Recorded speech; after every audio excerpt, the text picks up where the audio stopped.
सबसे पहले तो आपके माध्यम से आज जन्माष्टमी के त्योहार की बहुत बहुत शुभकामनाएं। बाबा साहब अम्बेडकर जी को भी हम आज उनको याद किया, उनको भी अमर उनके रहने की कामना हमने की। और गुरु रविदास जी जिनके स्मारक के इस स्थल के ऊपर आज हमने कार्यक्रम किया, उनकी भी हमेशा यादगार बनी रहे, जैसा भी अपील हमने की। खास करके अनुसूचित जाति के समाज के लोग आज यहाँ एकत्र हुए और बहुत सी चीज़ें लेकर के, खास करके संविधान को लेकर के, आरक्षण को लेकर के कुछ चीज़ें स्पष्ट करना जरूरी थी। आप सब लोगों ने सुनी है एकदम, चूँकि विषय ऐसा है, कांग्रेस बहुत कन्फ्यूजन इसमें डालती है और कांग्रेस का जो झूठ है वो पहले कहीं ना कहीं किसी मात्रा में भले ही वो काम आया होगा, लेकिन काठ की हंडियाँ बार बार चढ़ती नहीं है।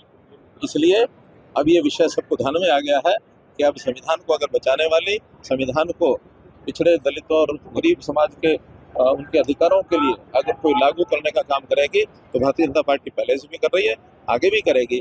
ऐसे बहुत उदाहरण हैं जब कांग्रेस ने संविधान को ठेंगा दिखाया, चाहे वो देश की आज़ादी के बाद, इवन उन्होंने तो डॉक्टर अम्बेडकर जी को, उनका भी विरोध किया, उनके चुनाव के समय विरोध किया, उनको संविधान सभा की अगुवाई करने के लिए उनका विरोध था। फिर भी उनके जो विचारों को देख करके उसमें बीच में जो और अग्रणी लोग थे उन्होंने सहमति बना करके और उनको संविधान की इस सारी निर्माण प्रक्रिया में डॉक्टर अम्बेडकर जी को आगे रख करके और ये सारी जो पूरा किया, ये गरीबों को, दलितों को, वंचितों को उनके अधिकार, उनके सम्मान को बराबरी का स्थान दिलाने का एक बहुत बड़ा उपाय है। लेकिन सर आपको लग रहा है कि और इसी तरह के दलित सम्मेलन करेंगे, क्योंकि कहीं ना कहीं भारतीय जनता पार्टी को लोकसभा चुनावों में दलित और जो जाटों का कॉम्पिटिशन के कारण नुकसान भी उठाना। मैंने तो पहले आपको बताया कि हो सकता है कुछ लोगों को इसका प्रभाव हुआ होगा, लेकिन काठ की हंडियाँ बार बार चढ़ती नहीं है और वो तो चाहें उनकी मर्जी चले तो दलित समाज को, पिछड़े समाज को वोट भी ना डालने दें। हम तो हमेशा मताधिकार अधिक से अधिक कैसे हो, कैसे लोग अपने राइट ऑफ फ्रेंचाइजी का, वोट का उपयोग करें। अभी जैसे हम देख रहे हैं कि चुनाव की तिथि को लेकर के लगातार 4 छुट्टियां आगे पीछे पड़ रही हैं और 4 छुट्टियों में 1 छुट्टी लेने के बाद 5 छुट्टियां हो जाती हैं। बहुत बड़ा ये विषय है कि बहुत से लोग वोट के महत्व को कम समझते हुए घूमने निकल जाते हैं, बाहर चले जाते हैं। तो हमने यही कहा कि वोट परसेंटेज ज़्यादा से ज़्यादा हो।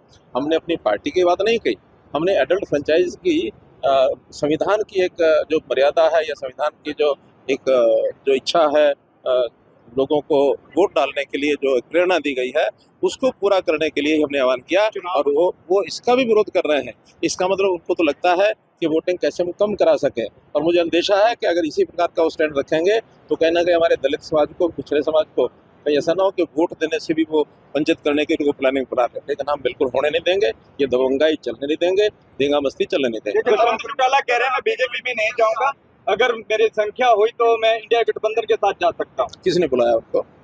सर क्या तीसरी बार बीजेपी आएगी? तीसरी बार निश्चित रूप से आएगी और ये हरियाणा का एक नया रिकॉर्ड बनेगा कि भारतीय जनता पार्टी तीसरी बार, भारतीय जनता पार्टी के हमारे जो नेता है यहाँ के श्री नायब सिंह सैनी, उनके नेतृत्व में चुनाव करा करके और निश्चित रूप से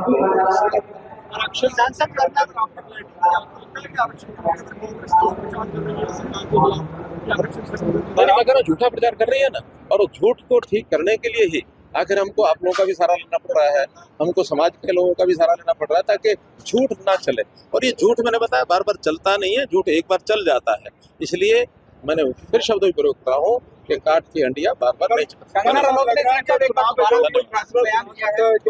अब ये चुनाव आयोग का, ये चुनाव आयोग के क्षेत्र में आता है। हमें देश दुनिया की हर खबर सबसे पहले देखने के लिए फॉलो करें Dainik Savera TV, YouTube, Facebook, Instagram, X और व्हाट्सएप चैनल पर।